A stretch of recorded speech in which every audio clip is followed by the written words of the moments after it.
Hi and welcome to ThePrint. My name is Karanjeet Kaur and I'm a writer and an editor.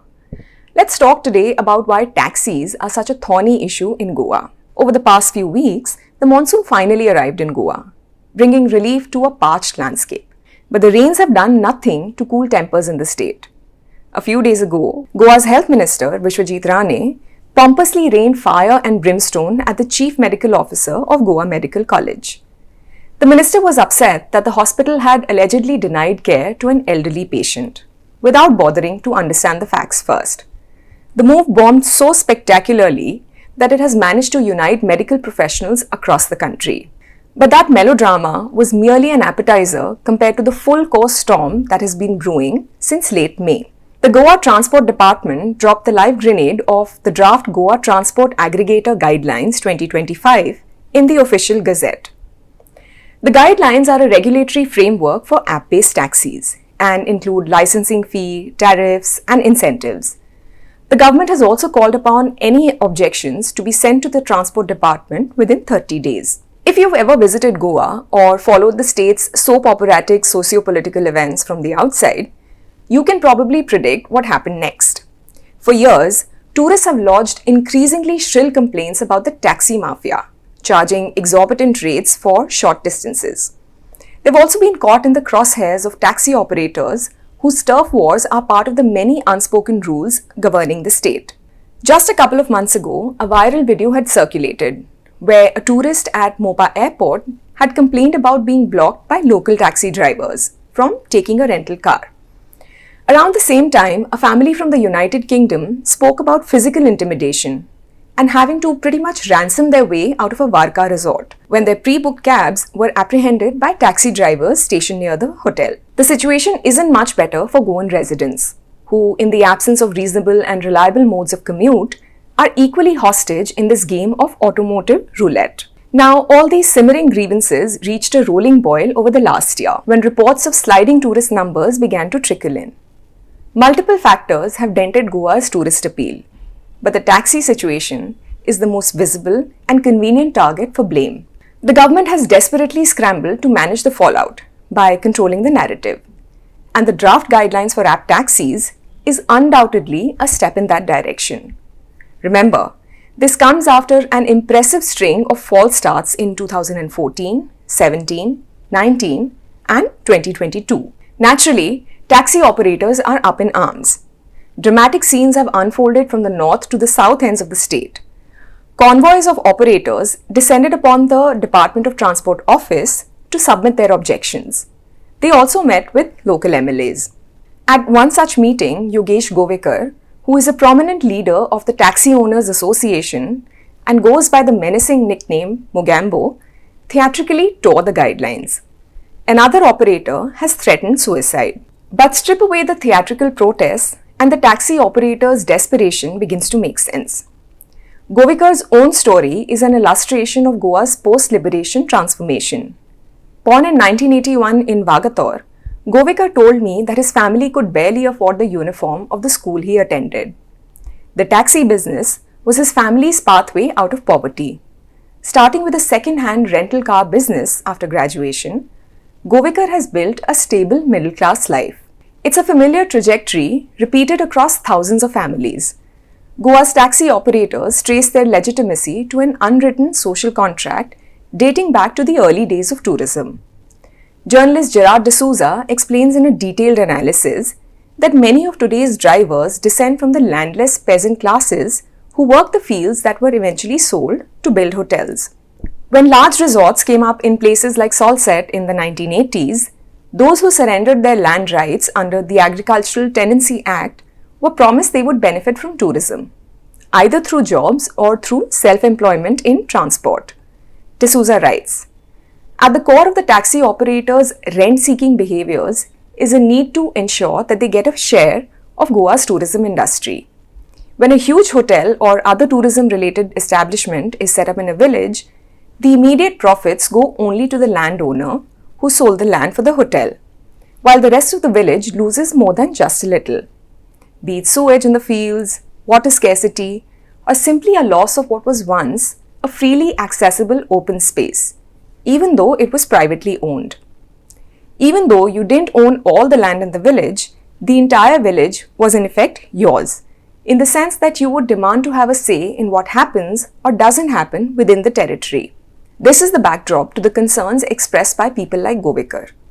In a state where hotel ownership, restaurant businesses, and even beach shack operations have increasingly moved to outside investors, the taxi sector represents one of the few industries still predominantly controlled by residents.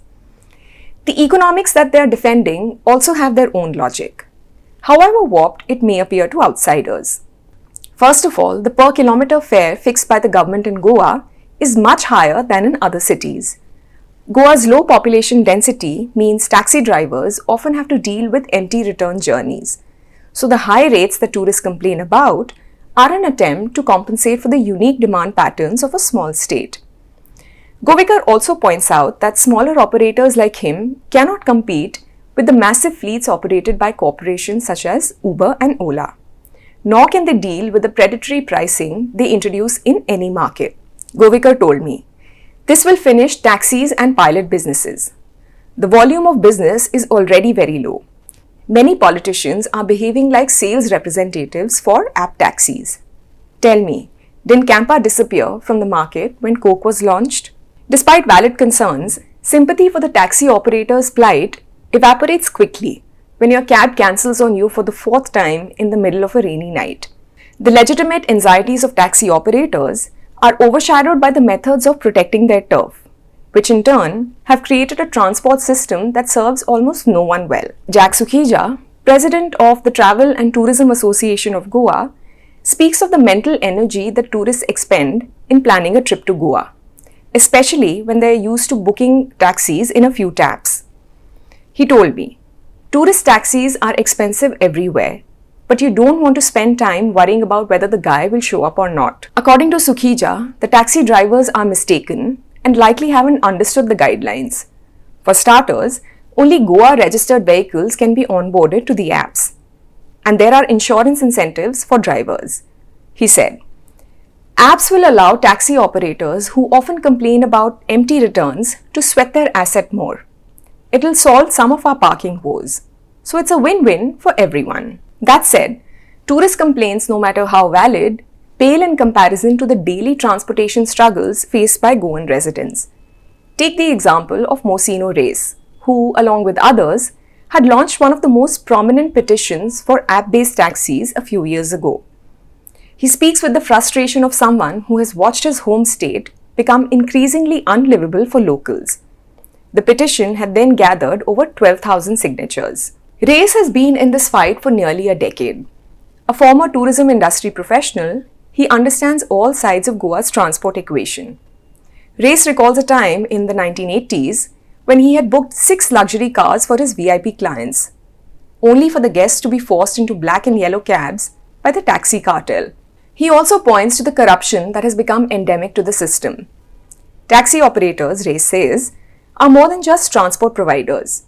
They function as commission agents, directing tourists to specific restaurants, hotels, and even more questionable establishments. Race told me, "The operators are opposing the apps because this will challenge their monopoly, and they don't want to join them because it will mean an end to their commissions."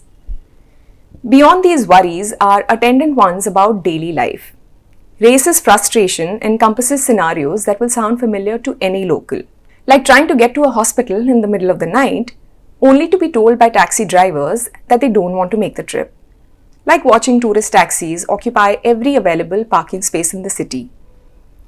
Race said, "I'm a diabetic who has lost his toes, so I'm completely dependent on my wife. I can't call an Ola to even get to the pharmacy. When I do, I have to park miles away because all the parking in Panjim is taken over by tourist cabs." The result is a state where residents have essentially given up on shared transportation. Goa's vehicle ownership stands at 882 vehicles per 1,000 people, more than 3 times the national average. But this isn't so much a sign of prosperity as that of systemic failure and an urban planning disaster. Even now, Race is cynical about actually witnessing the arrival of app-based taxis in Goa. There is no political will to challenge what he sees as an entrenched vote bank.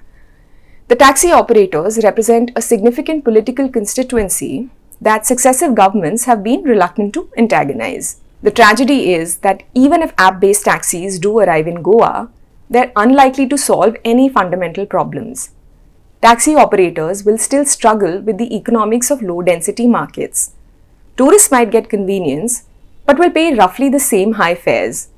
And residents will still lack affordable daily transport, because what Goa really needs isn't premium services, but a functional bus and auto rickshaw system.